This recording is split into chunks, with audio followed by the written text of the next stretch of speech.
Okey, okey, boleh start. Dah pergi FB dah dah. Okey, Silakan start. Assalamualaikum warahmatullahi wabarakatuh. Alhamdulillahirrabbilalamin. Wabihi nasta'in ala umuri dunya waddin. Salatu wassalamu ala nabil amin wa ala alihi wa sahbihi ajma'in. Subhanaka la ilma lana illa ma 'allamtana innaka antal alimul hakim. La haula wa la quwata illa billah. Amma ba'd. Kak Liza yang dirindui dan ibu-ibu sekalian, Kak Syida ya. Alhamdulillah, kita syukur pada Allah Azza wa Jal dapat bertemu pada pagi ini dan dapat bersama dengan Hajah Nurliza desa kita. Alhamdulillah, semoga haji mabrur diterima oleh Allah Azza wa Jal dan menjadi sebab untuk mendapat kebaikan yang berganda daripada Allah, insya-Allah ya. Baik, kali Kak Ati nak sembang je dengan Kak Liza, tapi sembang tu masalah lain lah, insya-Allah ya. Kita nak fokus pada pembelajaran kita ni. Bab waqtil asri. Alamat ini lain. Maaf ya, lewat sikit sakit perut tadi. Tak jumpa dia punya hadis dia kat mana.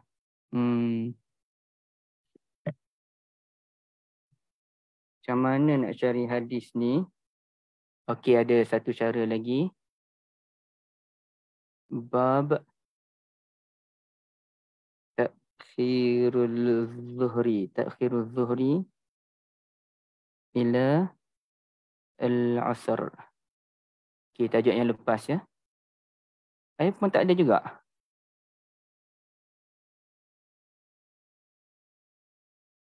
Oh ni. Okey.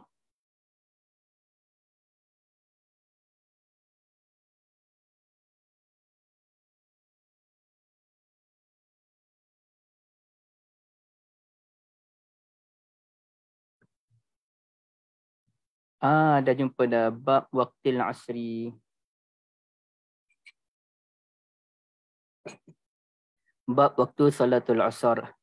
Dan bila kita bincang salatul asar ni, berarti kita membincangkan satu salat yang dinamakan oleh Allah Azza wa Jal dalam suratul Baqarah sebagai salat apa ya? As-salatul wusta. Okay, itu kalau kita lihat dalam suratul Baqarah, nanti ayat ini ayat yang famous ya, dan saya kira sebahagian besar ibu-ibu biasa dengan ayat ini. Ayat yang ke berapa ya? 248.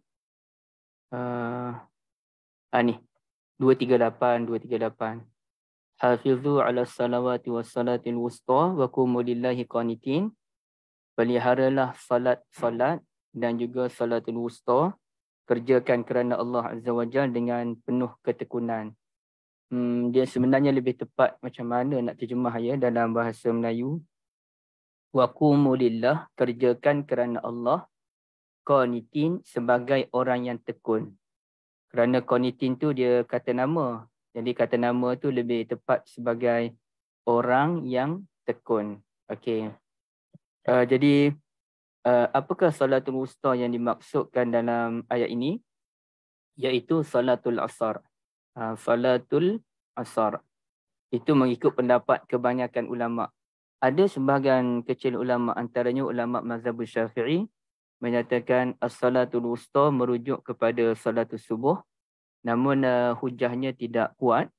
Dan ada disebutkan oleh Abu Ishaq Ash-Shirazi, antara hujah menyatakan salatul wusta ni merupakan salatul subuh kerana Allah Azza wa Jalla sebut perkataan qanitin. Kerjakan kerana Allah dengan qanitin, yakni ada doa kunut. Jadi doa kunut tu hanya ada dalam salatul subuh. Namun kefahaman Ash-Shirazi itu dibantah oleh ramai ulama, tak kena kalau nak faham qanitin di sini sebagai doa kunut. Apalagi dalam bahasa Arab perkataan qanata ni, kunut dan sebagainya, dia boleh membawa dalam 10 ke 12 maksud. Dan antaranya kata Nabi SAW, afdalus salati tulul kunut. Seafdal salat ialah panjang kunut. Jadi takkan panjang doa kunut, yakni panjang qiyamnya. Dan sebahagian ulama kata seperti Ibn Taymiyah, bukan panjang qiyam sahaja, kunut itu juga difahami sebagai panjang sujudnya. Kerana firman Allah Azza wa Jalla di tempat yang lain, amman huwa qanitun ana al-laili sajidan wa qa'iman. Jadi qanitun tu difahami sebagai orang yang sajid, orang yang sujud, qa'iman, orang yang berdiri dalam solatnya. Jadi boleh dua-dua lah.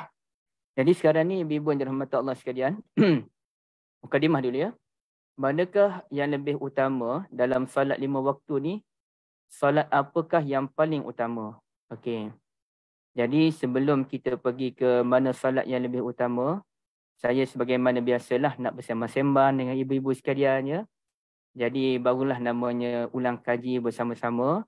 Bukan saya sahaja yang bercakap, tapi ibu-ibu pun memberikan buah pandang masing-masing ya. Okay, kita senaraikan secara ringkas sahaja bagi keistimewaan setiap solat. Okey, kita nak mula solat apa ibu-ibu? Zuhur. Rashidah? Ya? Zuhur. Zuhur. Alhamdulillah, sebaik jawapan betulnya. Okey, kita mulakan dengan solatul zuhur kerana inilah solat pertama yang disyariatkan kepada Nabi Yunus sallallahu alaihi wasallam. Okey, sebutkan satu ataupun dua sahaja keistimewaan solat zuhur dibandingkan dengan solat-solat yang lain. Okay, ada cadangan tak? Dicek pun boleh, nak lisan terus pun lagi senang.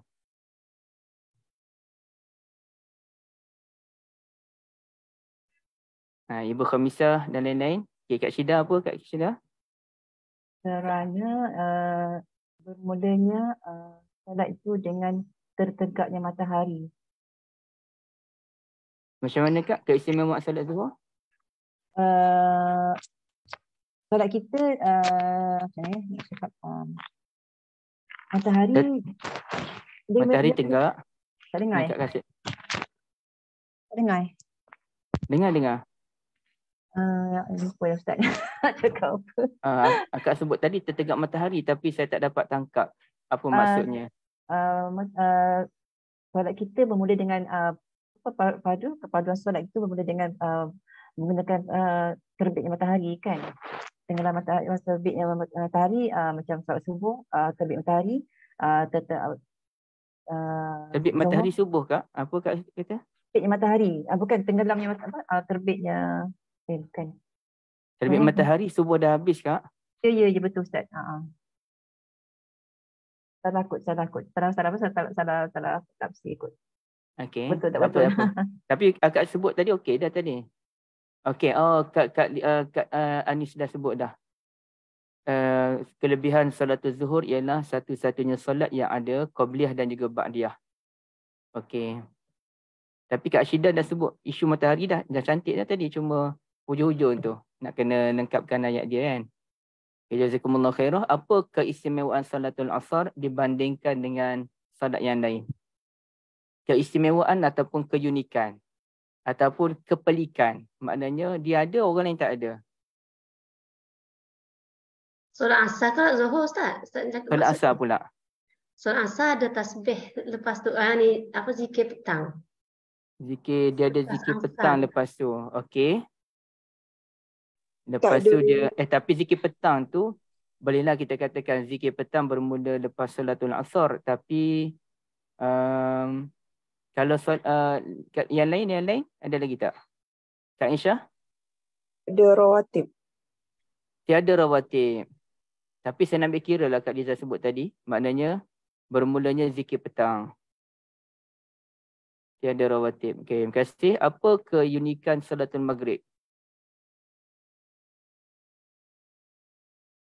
Jawapan yang paling mudah sebenarnya. Bermula hari baru bagi. Bermula hari baru. Masa tu saya ingat dah Ustaz. Kalau solat asar tu waktu malaikat naikkan amalan kita pada siang hari. Okey, waktu malaikat. Waktu malaikat naikkan angkat amalan kita pada siang hari kan 2 kali. Okey, betul. Subuh dan maghrib kan? Ya. Subuh dan asar. Subuh dan asar. Maghrib tu bermulanya hari baru bagi umat Islam. Okey, apa lagi keistimewaan yang confirm ada pada solat maghrib je? Solatnya ganjil. Yes, betul. Rakaat ganjil. Yang lain semuanya rakaat yang genap kan? Okey, apa keunikan solatul isyak?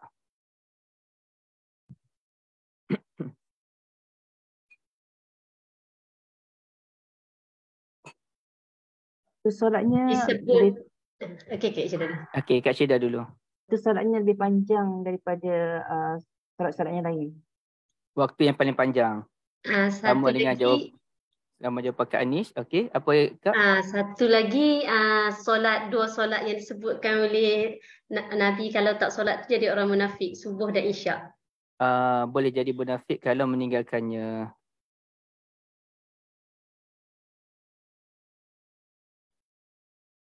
Pahala separuh malam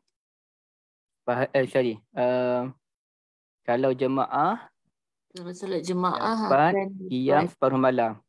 ya, Pahala qiyam separuh malam. separuh malam Okey. ke sepanjang malam. Apa dia macam mana? Separuh malam lah, kalau sampuk dengan subuh baru jadi satu malam. Betul. Okey. Dia kalau isyak saja separuh malam.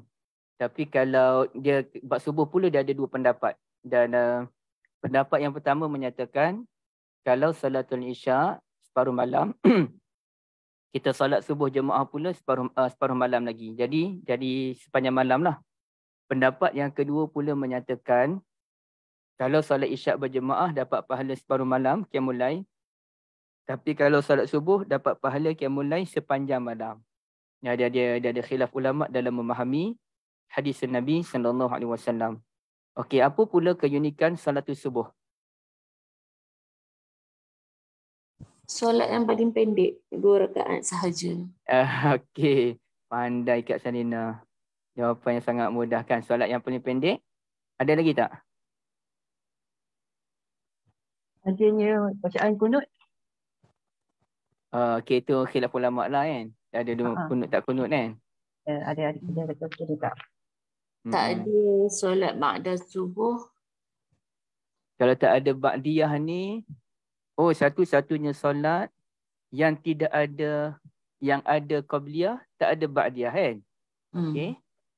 Satu-satunya solat yang ada qabliyah, tiada ba'diyah. Dan sama jugalah yang kita bincang tadi, pahala separuh atau sepanjang malam bagi siapa yang mengerjakan secara berjemaah. Siapa yang pahala qiyamul lail ya, secara berjemaah. Okey, itu selesai. Alhamdulillah. Bukan ada qabliyah, tak ada ba'diyah, Ustaz. Apa dia? Solat asar. Solat asar tak ada dua-dua. Tak ada dua-dua, Ustaz. Selalu kan kita buat 2 sebelum asar. Yang tu okey. Dalam kes solat sunat sebelum asar tu, dia sebahagian ulama namakan dia sebagai qabliyah dan sebahagian ulama tidak namakan ia sebagai bukan nama qabliyah. Sebahagian ulama menyatakan ia adalah solatul rawatib dan sebahagian ulama kata dia bukan solat rawatib. Jadi terpulanglah kalau mazhab Syafi'i standardnya dia kata rawatib lah semuanya. Cuma rawatib tu ada muakkad dengan tidak muakkad. Sebahagian ulama lagi dia kata Ghairul muakkad tu Ustaz? ya? Ghairul muakkad. Ghairul muakkad. Jadi sebahagian ulama pula kata sebelum asar tu memang tak ada solat rawatib. Ia hanyalah solat sunat antara azan dengan solat asar, itu sahaja. Jadi terpulanglah kita nak guna nama rawatib boleh, kita tak nak guna nama rawatib pun boleh. Itu hanya pengistilahan sahaja. Dan kalau ikut mazhab Syafi'i pun, solatul witir pun dinamakan solatul rawatib. Okey, boleh Ustaz, masa dekat Mekah itu, tak apa, kamera ada problem lah kalau tak boleh buka gambar. Ada jemaah daripada Pakistan ni, dia suruh kau solat sunat sebelum asar 4 rakaat. Macam kita solat 4 rakaat direct lah, bukan 2-2. Dia kata fadilat dia sangat besar, dia cakap itu. Dia mazhab lain ke apa Ustaz? Itu bukan Syafi'i ke apa? Betul lah tu. Kalau siapa yang solat sebelum asar 4 rakaat, memang dia mendapat fadilat rahimallahu mra'an. Allah mengasihi orang yang salat sebelum asar 4 rakaat. Jadi semua ulama, dia gini ibu-ibu ya. Semua ulama menerima kita disunahkan untuk salat sebelum asar 4 rakaat. Cuma ulama hanya membincangkan kategori. Adakah salat sunat sebelum asar, sebelum maghrib, sebelum isyak tu, ia dinamakan rawatib ke bukan rawatib? Kalau namanya rawatib, maka kedudukannya tinggi. Tapi kalau bukan namanya rawatib, ia hanyalah solat sunat yang boleh dikerjakan antara azan dengan iqamah, maka kedudukan dia rendah sikit lah. Tapi tetap tinggi kedudukannya. Mana-mana solat sunat pun tinggi, cuma rawatib tu lagi tinggi. Boleh jelas kat Riza Jelas, tak faham. Jadi kita memang disunatkan lah untuk solat rawatib tu. Untuk solat sebelum asar. Sebelum maghrib pun kita eloknya buat. Sebelum isyak pun eloknya kita buat. Ya. Okay. Tu ada hadis. Siapa kongsi tu? Puan Syahira. Okay. Terima kasih banyak. Jadi sekarang ni kita pergi kepada perbincangan bab menunda pelaksanaan salatul asar. Bab menunda pula dah. Bab salatul asar, ya. Bab waqtil asri. Baik, ibu-ibu yang dirahmati Allah. Al-Imam Al-Bukhari mulakan hadis ini. Dia hadis ni banyak-banyak lah. Dia maknanya banyak-banyak yang ada kaitan antara satu sama lain. Jadi, tapi saya sukar untuk membuka semuanya dalam internet. Kita tengok ya. Boleh buka tak boleh buka. Sebab kadang-kadang internet ni dia problem sikit. Web ni dia problem sikit. Okay, hadis yang pertama riwayat Ummuna Aisyah radhiyallahu anha. An abihi anna Aisyah radhiyallahu anha qalat. Okay. Kana Rasulullah sallallahu alaihi wasallam nak bersih. Kana Rasulullah sallallahu alaihi wasallam yusallil asra. Rasulullah sallallahu alaihi wasallam biasanya salatul asar wasyamsu lam takhruj min hujratiha. Dalam keadaan matahari belum keluar daripada bahagian dalamnya. Maknanya cahaya matahari itu tak keluar lagi daripada bilik Ummuna Aisyah radhiyallahu anha. Yang inilah saya pening sikit. Nak boleh faham bab cahaya matahari, tak keluar bilik, apa benda tu. Tapi yang pentingnya dia solat awal lah. Itulah ceritanya. Ya. Dan kata Abu Usamah an Hisham, min qa'ri hujratiha. Kalau buku kita, ucapan Abu Usamah daripada Hisham tu atas sekali. Tapi yang ini di bawah pula. Saya tak pasti yang mana satu sebenarnya. Min qa'ri hujratiha. Okey. Hadis yang kedua, ibu-ibu buka je dalam buku tu masing-masing. Hadis yang kedua pun cerita sama juga. Cuma kita baca untuk ambil barakah. Anna Rasulullah sallallahu alaihi wasallam sallal asra. Nabi salat asar wasyamsu fi hujratiha, dalam keadaan matahari masih, cahaya matahari masih ada dalam rumah ataupun dalam rumahnya. Lam yazharil fai min hujratiha. Itulah payah nak buka kat sini. Tak boleh buka lagi. Lam yazharil fai min hujratiha, kata Nabi. Iaitu dan bayang-bayang juga belum terlihat daripada kamar tersebut. Al-fai itu bayang-bayang. Okey. Cahaya matahari masih lagi kelihatan dalam rumah, hujratiha tu rumah, dan juga bayang-bayang belum lagi kelihatan daripada kamar tersebut. Jadi poin dia cerita mudah lah ibu-ibu sekalian. Tak payahlah nak pening-pening nak fikir pasal matahari tu macam mana. Dan memanglah syarah hadis tu duk cerita pasal matahari lah. Kedudukan matahari kok mana, rumah Nabi ni rendah ke tinggi, macam mana semua bahas tu. Jujurnya saya tak faham apa yang dibahaskan kerana ia melibatkan soal cahaya matahari. Tapi poin yang nak disampaikan dalam hadis ini ialah Nabi SAW solat asarnya pada awal waktu. Itu poin yang paling penting. Nabi solat asar pada awal waktu, dan ini merupakan pendapat majoriti ulama. Ya, mazhab Maliki, Syafi'i dan juga Hanbali semuanya setuju solat itu mesti awal waktu, solat asar tu. Berbeza dengan pendapat yang dipegang dalam mazhab Hanafi, yang mana mereka ni lebih setuju solat asar tu dilewatkan. Jadi Hanafi ni dalam bab salatul subuh lewat, dalam bab salatul asar pun lewat. Dan saya yakin sebahagian ibu-ibu mesti ada yang pernah pergi ke negara-negara mazhab Hanafi, misalnya Turki. Kak Syida pernah sampai ke Turki? Ada solat subuh di Turki tak? Di masjid Turki ada tak? Dia pergi. Tapi masa tu kita pergi winter, dia tutup Ustaz, tak buka. Jadi ada dah orang cerita pada saya, bukan seorang dua orang dah, orang dah cerita pada saya memang Turki ni sebagai mazhab Hanafi memang lewat solat asarnya, solat subuhnya. Sama je lah, tak payah di Turki pun. Kalau kita pergi Masjid India di Kuala Lumpur, Masjid India di Kelang, ya. Kelang ke Klang baca? Di Kelang. Jadi mereka memang lewat solat subuh dan mereka telah, kalau di Turki tu ceritanya, 2 orang dah cerita pada saya, 3 orang dah cerita. Mereka mengisi masa sebelum solat tu dengan baca Quran ada yang ada yang dia buat projek, baca Quran, seorang baca Quran dan lain-lain dengar bacaan. Dan sebab itulah kita akan lihat pandangan mazhab Hanafi dalam bab solat sunat subuh ni berbeza dengan mazhab yang lain. Kalau mazhab yang lain semua kata solat sunat subuh ringkas, solat sunat subuh ringkas. Tapi kalau Hanafi je, Imam Abu Hanifah sendiri mencadangkan kita baca dalam solat sunat subuh ni 2 hizib. 1 hizib berapa muka surat je, saya pun tak pandai bab-bab ini. Beberapa muka surat baca dalam solat sunat subuh, sedangkan kita hanya disunahkan baca ayat yang pendek, antaranya Qul Ya dan Kulhu. Surah yang pendek. Mereka cadangkan bacaan yang panjang kerana mengisi masa demi nak sampai ke solat subuh yang lambat lagi tu. Ibaratnya pukul 6.30, 6.40 baru nak solat subuh. Sedangkan kita di Malaysia ni 6-10 minit.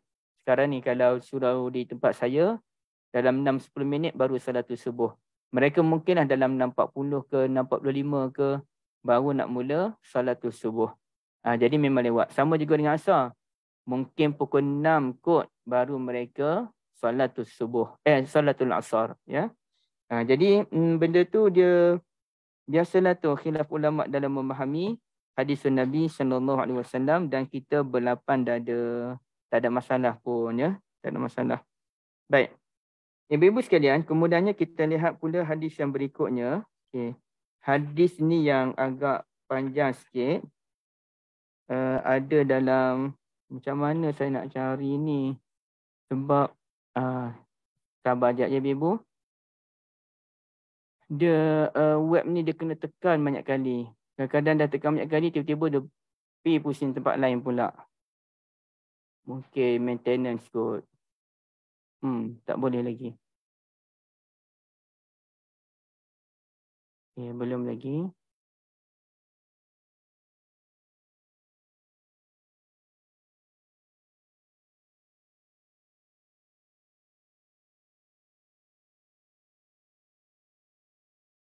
Dah sampai dah. Subhanallah. Ya. 1 hizib 10 muka surat. Masya Allah. Memang 1 juzuk dah baca. Solat subuh.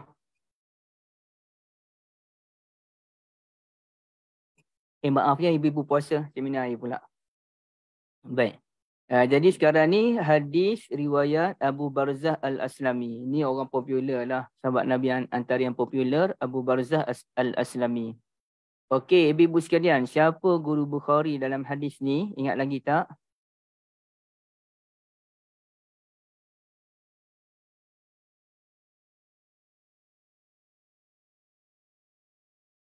Kak Syidam, mana guru Imam Bukhari? Ibu Zaitun tak ada ke? Ibu Zaitun. Muhammad bin Muqatil. Muhammad bin Muqatil. Jadi Muhammad bin Muqatil tu ialah guru Al-Imam Al-Bukhari. Ibu-ibu yang lain ya. Hadis kitab ini kitab Bukhari. Jadi nama yang pertama tu mesti guru Bukhari. Haddatsana Bukhari kata, Imam Bukhari kata, Muhammad bin Muqatil telah menyampaikan hadis kepada kami. Begitulah. Dan hadis ini dia ceritanya dibawa oleh Sayyar bin Salamah. Sayyar bin Salamah cerita, dakhaltu ana wa abi ala Abi Barzah Al-Aslami. Saya dan ayah saya pergi jumpa dengan Abu Barzah Al-Aslami. Apa nama ayah Sayyar? Saya dan siapa yang pergi jumpa dengan Abu Barzah Al-Aslami?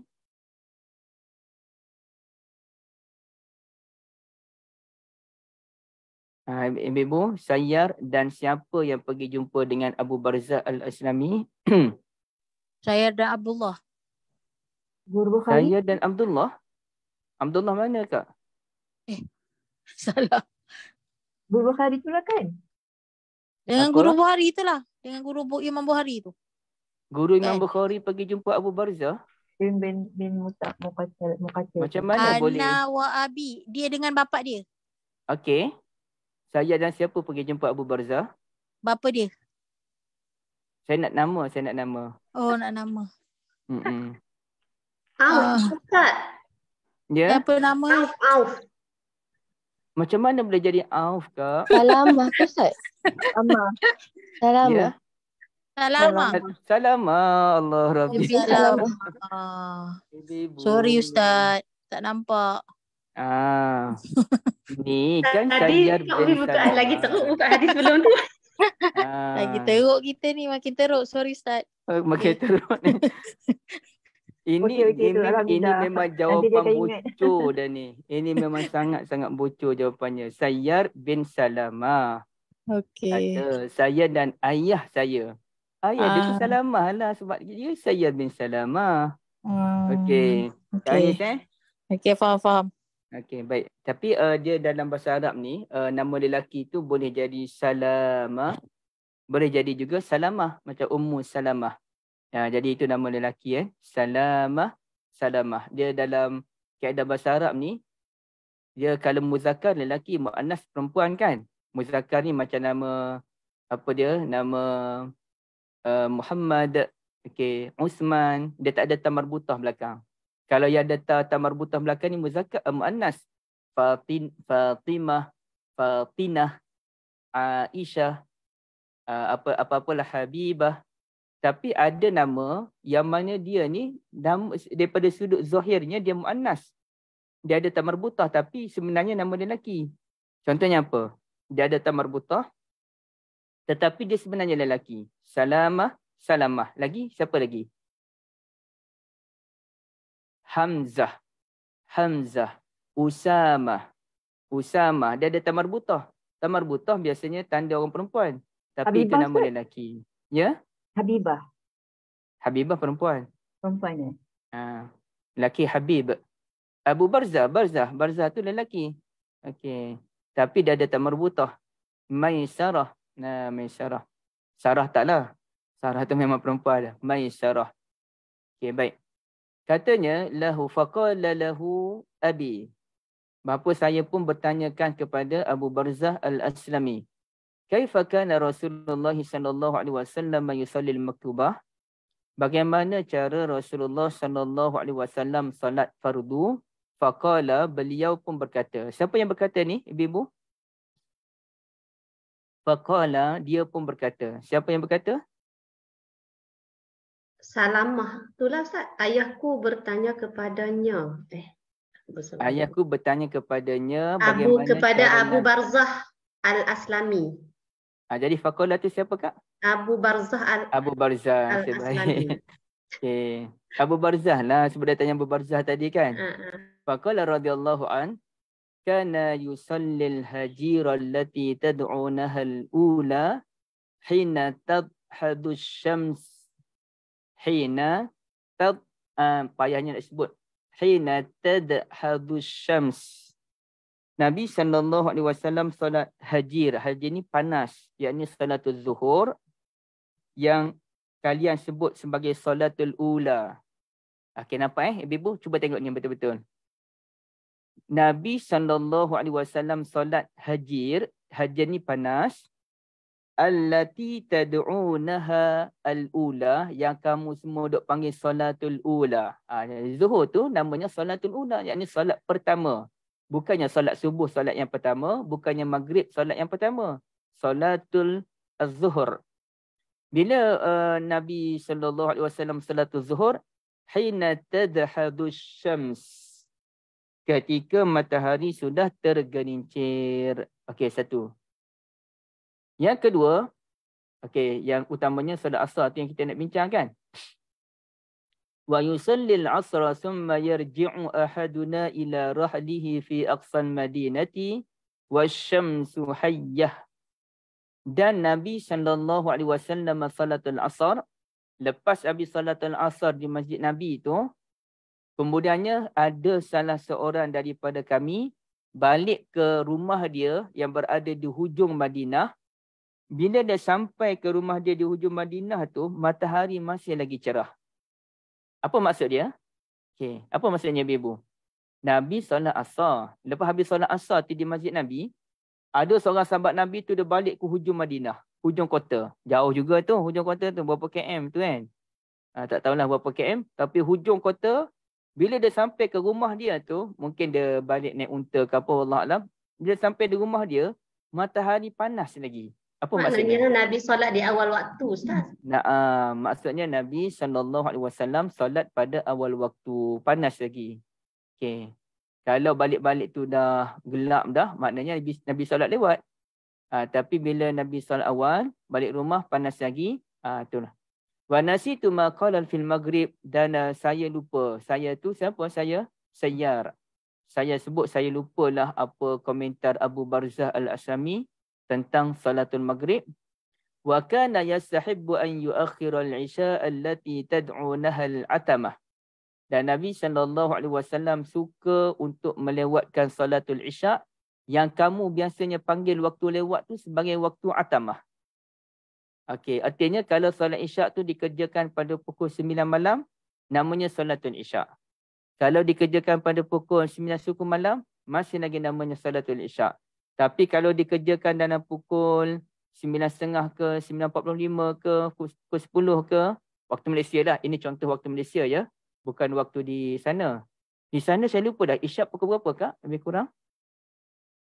Sekarang ni dalam 8.38 macam tu, 8.40. Dia lebih kurang kita jugalah kan? Lebih kurang kita, betul. Maghrib jauh sikit Subuh je kan? beza, Ustaz. Ya? Subuh, Zuhur, Asar beza. Malam sama, Maghrib Okay. dengan Isya sama. Maghrib dah awal sikit kan? Maghrib 7.38 Ustaz. Sekarang siang panjang. Okey, betul. Jadi Zuhur, Maghrib dan Isyak sama. Jadi lebih kurang dalam pukul 9.45, pukul 10, pukul 10 suku. Itu dinamakan sebagai waktu atamah. Bukanlah bermakna nanti ibu-ibu solat isyak pukul 10.30 malam. Ibu-ibu pun niat sahaja aku solat atamah. Kan? Solat tu solat isyak juga. Cumanya waktu malam yang panjang tu, dalam waktu malam yang panjang, kalau tengah malam dia ada nama dia. Okay. Apa nama tengah malam tu? Tengah malam namanya, siapa boleh jawab? Ada dalam Quran. Ada dalam surah Al-Falaq.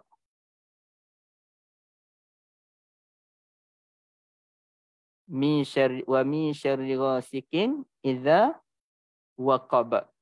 Tu waktu dia. Waktu tengah malam dah. Idza waqab. Okey. Dan kemudiannya kalau waktu dekat-dekat subuh tu pukul 5 pagi, 5.30, itu dipanggil waktu apa? Kita panggil malam juga. Kita panggil malam je. Ya? Penghujung malam. Penghujung malam. Penghujung malam. Oh, senang jawapan Kak Syida tak Aci. Penghujung malam, tengah malam, suku malam. Dia panggil waktu sahar. Waktu sahar. Kita panggil waktu bersahur tu kan. Okey. Jadi kalau malam tu dalam pukul 10, pukul 10 suku, pukul 10.30, 9.45, ia dipanggil waktu atamah. Atamah tu artinya orang Arab pergi menguruskan unta-untanya sebelum masuk tidur. Jadi semuanya waktu isyak, solatnya tetap salatul isyak. Cuma kalau dilewatkan tu pukul 10 suku, ia dipanggil waktu atamah secara khusus. Okey, nampak ibu-ibu? Maksudnya apa Ustaz? Macam tu, maksudnya itu macam ni. Kita dah siap-siap nak tidur malam ke macam tu? Bukan begini. Malam ni dia, okey, soalan balik. Malam ni dia ada waktu-waktu dia. Solat isyak ni mula pukul 8.45 tu sampailah ke subuh, namanya solatul isyak. Tapi kalau solat isyak dikerjakan dalam pukul 9.45, pukul 10 suku, waktu tu dinamakan waktu apa masa tu? Orang Arab panggil dia sebagai waktu atamah. Atamah ni sempena dengan perkataan orang Arab, atamal ibil.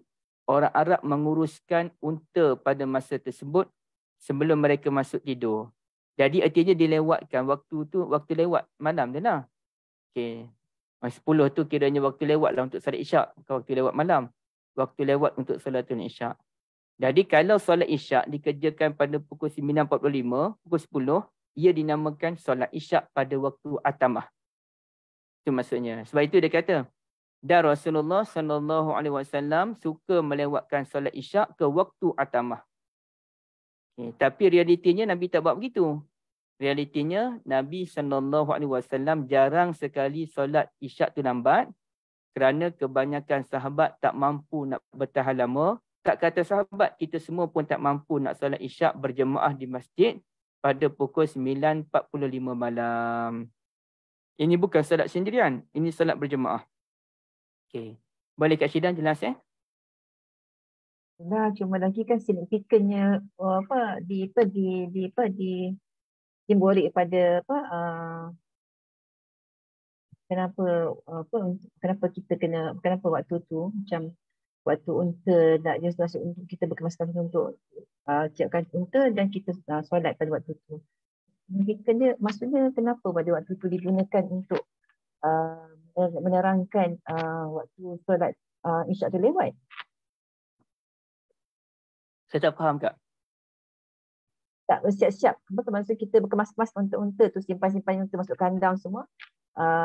Dan lepas tu dikirakan waktu maksudnya kita nak sampai tidur waktu tu Ustaz. Maksudnya saya tak faham sikit kenapa simboliknya kita ambil siap-siapkan unta tu, kemas-kemas unta tu, masuk kandang unta tu dia ambilkan sebagai orang kata sebagai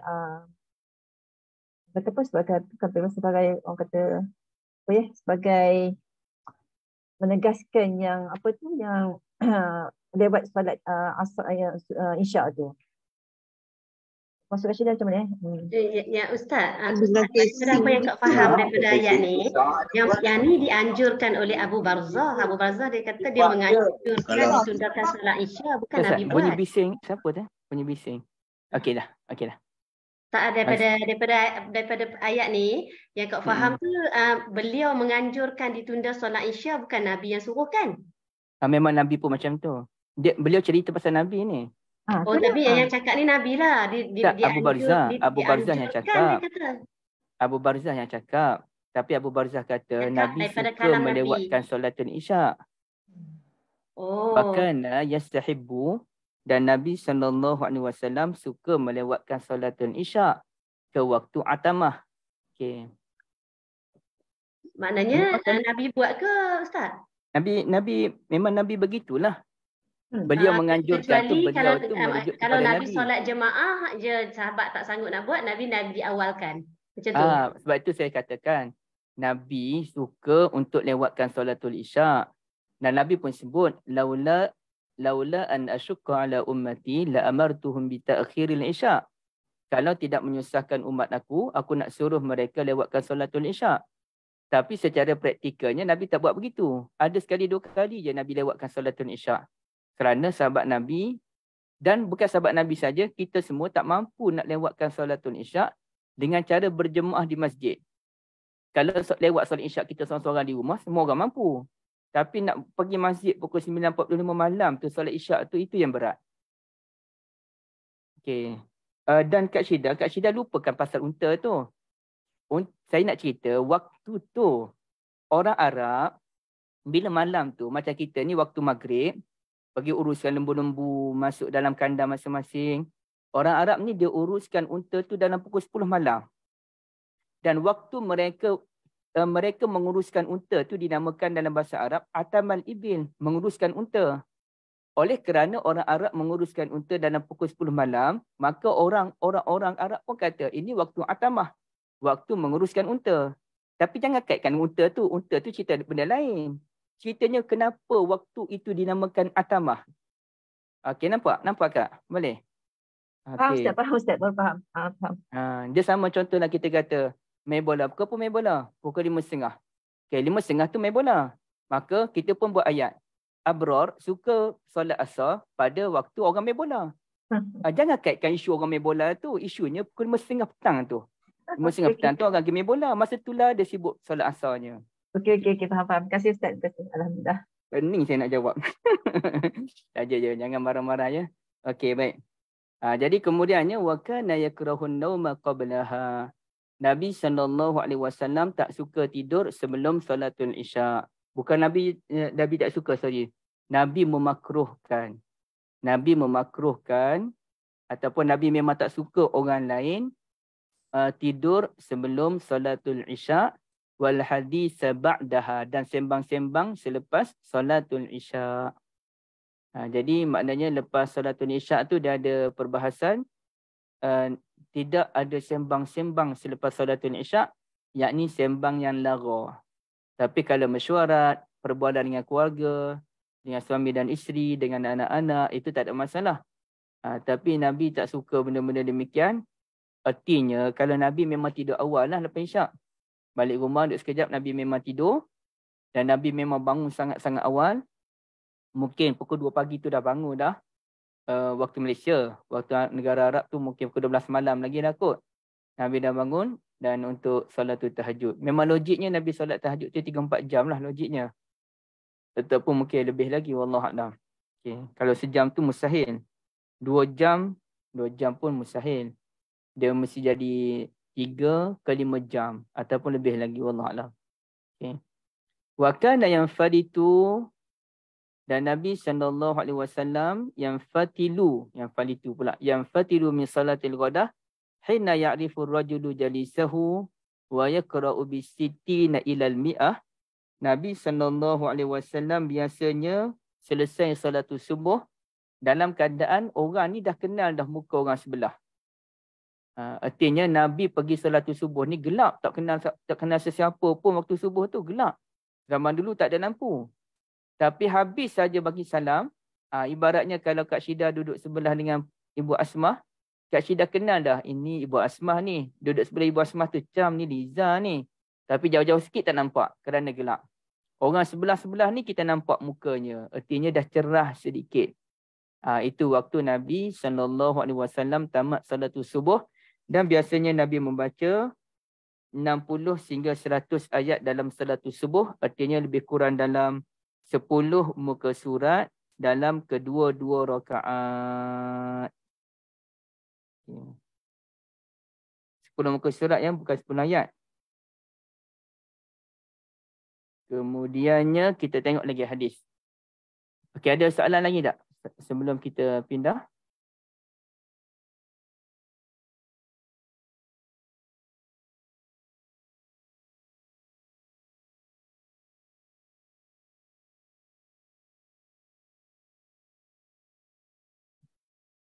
Okey, semua okey?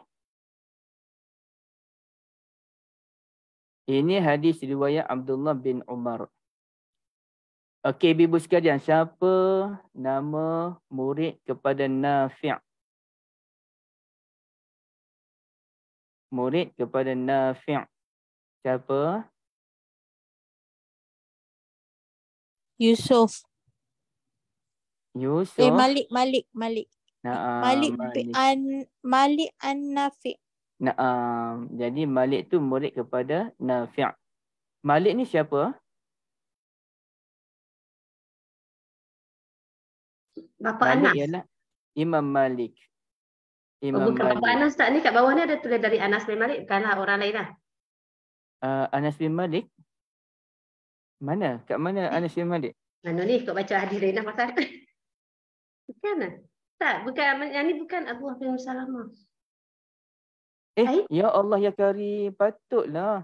Itulah saya kata web ni dah mula problem dah. Kau ada heran lah ni sebab buka surat belakang daripada Abdullah bin Maslamah.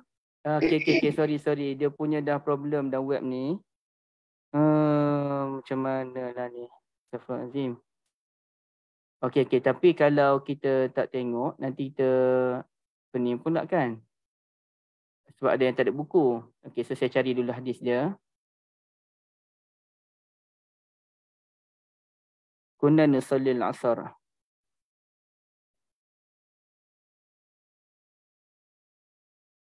Kunna nusallil asar. Thumma yukhrijul insan. Thumma yukhrijul insana. Ila Bani Amr. Ila Bani.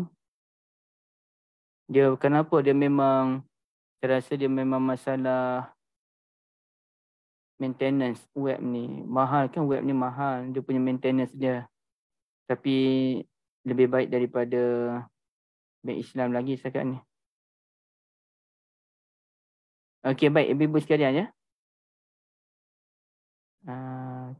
Okey. Hadis 548. Betul ke hadis ni? Bukan ni. Bukan Ustaz. Dia daripada Abdullah bin Maslamah. Meriwayatkan daripada kami dari kitab Malik dan Al-Istizkar. Ishaq bin Abdullah. Ini kitab Istizkar oleh Ibn Abdul Bar. Jadi nak kena cari type lagi. Sahihul Bukhari. Jumpa pun. Okey, yang ni. Okey, hadis ini daripada Abdullah bin Maslamah dan berpunca daripada Anas bin Malik radhiyallahu an qala kunna nusallil asra thumma yakhrijul insanu ila bani Amr bin Auf fanajiduhum yusalluna al-asr. Kami mengerjakan salatul asar. Kemudian ada seseorang pergi ke perkampungan Bani Amr bin Auf. Lalu dia menjumpai mereka sedang mengerjakan salat asar. Okey, apa ceritanya ibu-ibu? Artinya ini menunjukkan di Masjid Nabi SAW salat asarnya awal waktu. Tapi bukanlah awal waktu tu bermaksud pukul 4.45 masuk asar, pukul 4.50 dah salat asar. Dia tak semestinya begitu. Apalagi ada galakan untuk salatul sunnah 4 rakaat. Jadi mungkin dalam pukul 5 juga salat asar. Cuma bila mereka balik masih lagi dianggap awal dan lepas selesai salatul asar tu orang tu pun balik ke kampungnya Bani Amr bin Auf, tengok-tengok orang di sana masih lagi sedang mengerjakan salatul asar. Jadi ini menunjukkan orang kampung Bani Amr itu salat asarnya lewat sedikit. Jadi apa punca mereka salat asar tu lewat? Boleh jadi punca mereka lewat salatul asar ini kerana zaman dulu kan bergantung pada cahaya matahari. Jadi bukannya ada jam. Jadi bila cahaya matahari itu menyebabkan, yalah sukarlah untuk kita menentukan betul-betul tepat masuk asarnya bila. Kadang-kadang orang terlepas. Jadi mungkin juga sebahagian kecil dah pergi masjid tapi orang lain belum sampai. Jadi nak kena tunggu ramai orang datang dulu. Jadi ceritanya bila balik ke kampung dia, orang masih lagi salatul asar. Menunjukkan salatul asar di Masjid Nabi SAW dikerjakan pada awal waktu. Menyanggahi mazhab Abu Hanifah. Dan manakala di kampung Bani Amr bin Auf itu lewat sedikit untuk salatul asar. Jadi ibu-ibu yang dirahmati Allah sekalian, teka-tekinya ialah kalau kita dah solat asar di masjid kita, kemudiannya kita pun pergilah nak jumpa kawan di masjid yang lain, tengok-tengok di masjid tu baru masih lagi sedang mengerjakan salat. Kita masuk, kita dah solat zuhur lah contohnya. Kita dah solat zuhur di tempat kita. Ataupun solat isyak. Solat isyak lah. Kita dah solat isyak di tempat kita. Kemudian kita nak jumpa kawan kita di masjid lain. Sampai-sampai di masjid tu, orang baru je mengerjakan solatul isyak lewat sikit malam tu kerana ada forum perdana ma'al hijrah. Okey, jadi apa tindakan yang perlu kita lakukan? Orang tengah solat, kita nak buat apa? Kita boleh join tapi solat qadha atau solat sunat. Okey, maknanya kita disunahkan untuk solat sekali lagi. Dan bila kita solat sekali lagi tu ulama khilaf. Apa niatnya? Kalau kita nak qadha, okeylah. Selesai isu. Tapi kalau kita ni memang tak ada solat yang nak diqadha, jadi sebenarnya kita nak niat apa? Sebahagian ulama kata kita niat je sahaja aku solat isyak mengikut imam dan kemudiannya tapi solat itu tetap dikira sebagai solatus sunnah. Jadi boleh niat sahaja aku solat isyak tapi dia tetap dikira sebagai solatus sunnah. Ataupun untuk lebih selamat dalam bab ini kita niat sahaja untuk solat sunat dari awal. Solat sunat mutlak Ustaz, boleh? Solat sunat mutlak. Sahaja aku solat sunat mengikut imam kerana Allah. Itulah cara dia. Okey, baik. Kenapa kita digalakkan untuk solat balik? Antaranya ialah untuk mengelakkan fitnah. Jadi tak cantik lah orang lain tengah solat, kita pula duduk kat masjid tak buat apa. Kalau kaum ibu-ibu tak ada masalah. Kerana orang boleh lagi kata mungkin dia tak solat kot. Tapi kalau orang lelaki macam saya ni, duduk kawasan masjid, sedangkan orang sedang solat, maka ia boleh menimbulkan fitnah. Maka sebaik-baiknya saya pun join solat sekali. Dengan niat salatul sunnah tu. Okay. Nampak ibu-ibu Hadis yang seterusnya juga masih lagi dalam isu yang sama. Okey. Hadis riwayat Abu Umamah bin Sahal radhiyallahu an yaqul, tapi dia bukan sahabat Nabi ya. Sallaina ma'a Umar bin Abdul Aziz radhiyallahu an az-zuhra. Kami mengerjakan salat bersama dengan Umar bin Abdul Aziz, yakni salatul zuhur. Summa kharajna. Kemudian kami pun keluar. Hatta dakhalna ala Anas bin Malik radhiyallahu an. Dan kemudian kami berjumpa dengan Anas bin Malik.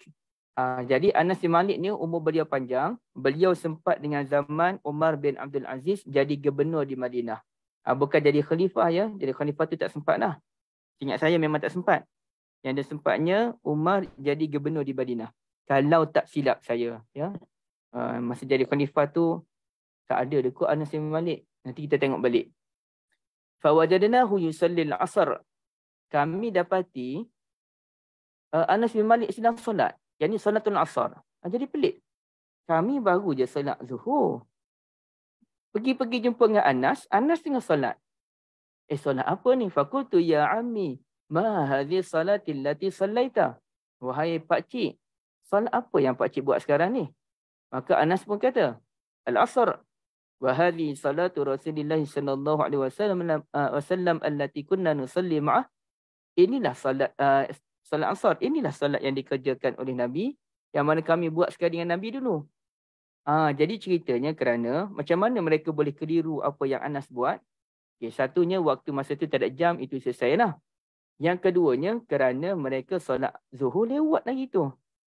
Ibaratnya mereka solat zuhur tu dalam pukul 4 petang. Habis solat zuhur tu mereka pergilah jumpa dengan Anas. Saya masih agak ke 4 petang lah. Ibaratnya mereka solat zuhur tu pukul 4 petang. Kemudian zikir-zikir apa benda. Lepak-lepak sekejap. Pergi jumpa dengan Anas. Tengok Anas tengah solat. Solat apa masa ni? Kami baru je solat zuhur. Nak kata asal mesti lambat lagi. Rupa-rupanya memang solat asar, mereka tu yang solat lambat. Jadi ini menunjukkan Umar bin Abdul Aziz rahmatullahi alaih telah melewatkan solat zuhur pada hari itu. Jadi ceritanya begini ibu-ibu sekalian. Kalau kita lihat dalam muka surat yang ke mana ya? Kita cari sekejap muka surat berapa.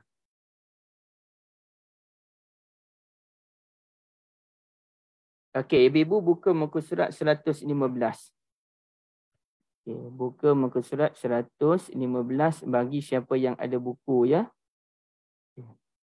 Yang ada buku, muka surat 115 tu pada perenggan atas sekali.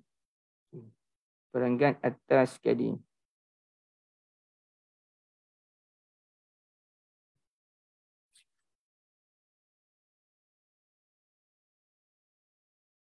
Okey, jumpa Okey, sebenarnya dia ada dua benda yang perlu kita fahami.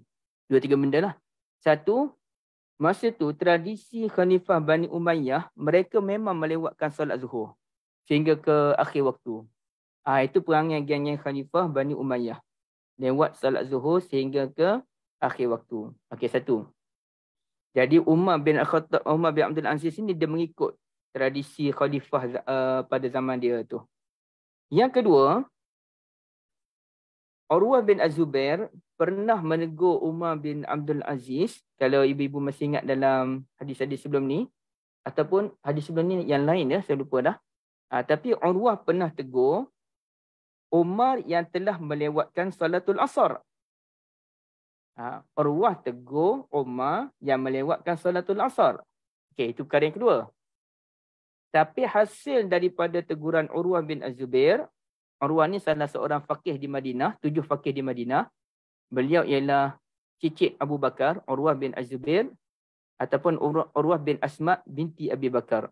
Okey. Jadi Urwah ni tegur Umar yang melewatkan salatul asar, menyebabkan Umar pun bila kena tegur dalam bab salatul asar, beliau pun mula mengubah. Bukan solat asar je, bahkan solat zuhur pun beliau ubah jadi awal waktu. Okay. Kemudian ada pula cerita dengan Anas bin Malik yang menegur, yang ceritanya solat asar tu, masa mana solat asar, masa mana solat zuhur, dalam hadis yang kita bincangkan tadi. Jadi ibu-ibu yang dirahmati Allah sekalian, nak ceritanya sebaik-baiknya kita solat zuhur dan asar tu pada awal waktu, kecuali sekali-sekala kita penat atau kita berada di luar, itu tak apalah. Tapi dalam keadaan biasa, kita seboleh mungkin nak solat zuhur pada awal waktu. Tapi kalau lewat dosa ke? Tak dosa. Dia tak dosa pun, cuma kita kata afdalnya awal. Kalau lewat, okey je, tak makruh pun. Tapi kalau lewat sangat, pukul 4 suku baru nak solat zuhur, tak cantik. Kalau asyik lewat je setiap hari, pukul 3.30 je nak solat, pukul 3 je nak solat, jadi boleh, tak ada masalah, tak dosa. Tapi dimimbangi, nanti kita ni macam buat tak tahu je pasal solat. Solat ni bukan agenda utama dalam hidup kita. Kita bimbang macam tu. Okey, baik. Kemudiannya satu lagi hadis yang kita boleh tengok ibu-ibu sekalian. Tapi ni kita nak tengok bagi gambaran sahaja ya. Hadis yang 550 tu daripada Anas bin Malik, saya bacakan terjemahan terus. Kerana poin dia sama je, cerita solat asar kena awal. Dahulu Nabi SAW solat asar ketika matahari masih tinggi dan cerah. Lalu ada seorang pergi ke satu tempat namanya Awali.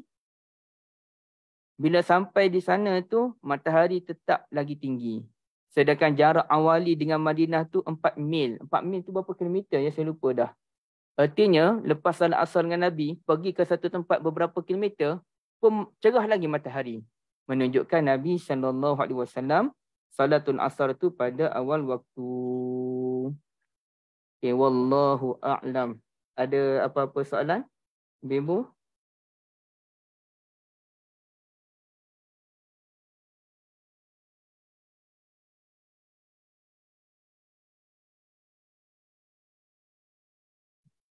Okay, boleh semua Okey. Kalau buka muka surat 122, kita tengok sikit apa yang disebutkan oleh Al-Imam Nawawi rahmatullahi alaih. Siapa nak baca? Baca je. Muka surat 122. 4 mil 6.44 km, masya-Allah. Macam mana Kak Iza kira? Google Ustaz. Ada tu. Google. Convert miles to km. Okey. Dia memang dalam bahasa Arab dia panggil milun. Milun.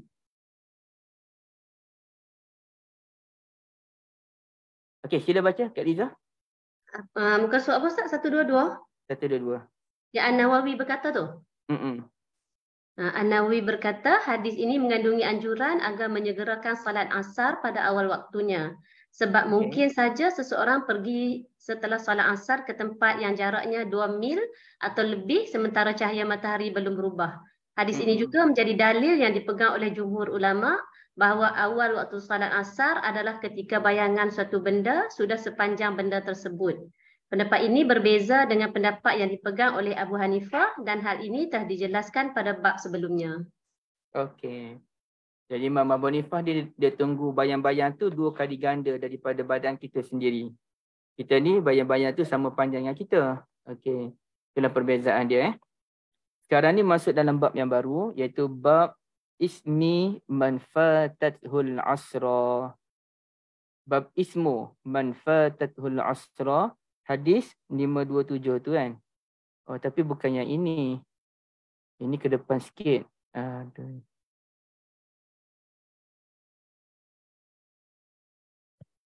Okey, buat macam ni je. Fathul Bari.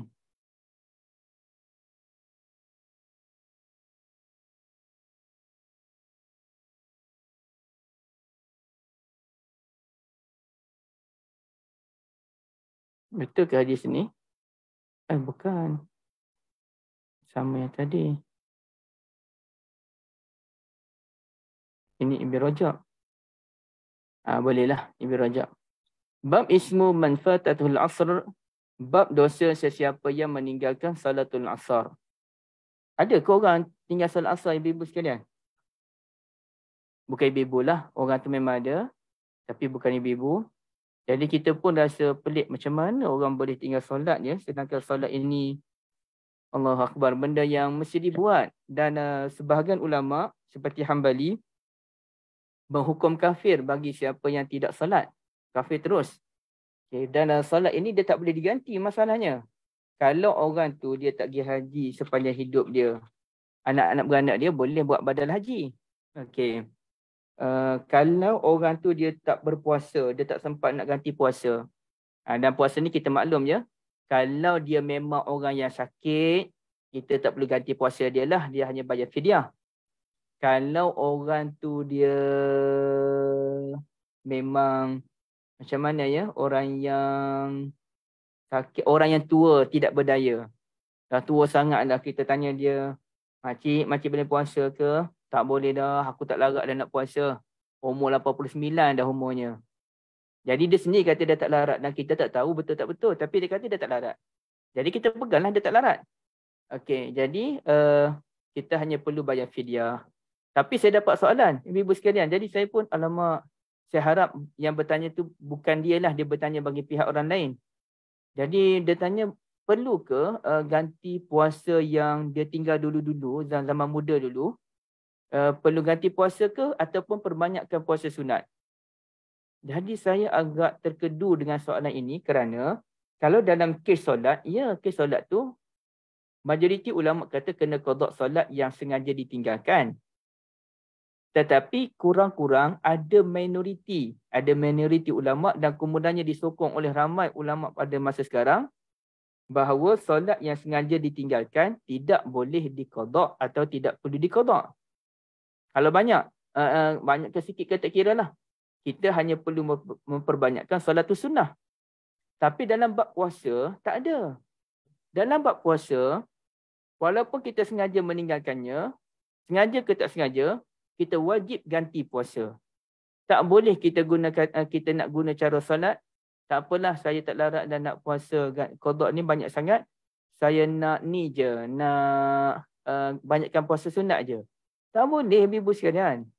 Dia tetap wajib puasa. Okey. Dan dia berbeza. Alang-alang dah puasa sunat tu niat je lah qada. Sama juga. Betul apa yang Kak Lina kata. Itulah yang saya nak sebut pada dia pun. Alang-alang puasa tu baik niat puasa qada terus. Tapi ceritanya kalau dia tak larat nak puasa qada tu lah banyak. Puasa sunat ni mungkin Isnin Khamis. Gitulah.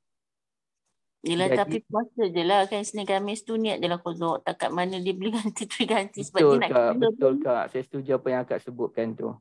Okey, jadi ceritanya dalam bab puasa, dia beza lagi dengan solat ialah kalau solat ni kalau tinggal dengan sengaja memang besar dosa dia. Besar lagi daripada puasa. Tapi kalau bab puasa, contohnya kita ni tinggal puasa pada tahun 2000. Tahun 2000 tu kita tak puasa sampailah Ramadan 2000 kita tak puasa. Tempohnya berapa lama tak puasa? 20 hari kita tak puasa contohnya. 10 hari lah kita tak puasa bulan 2000.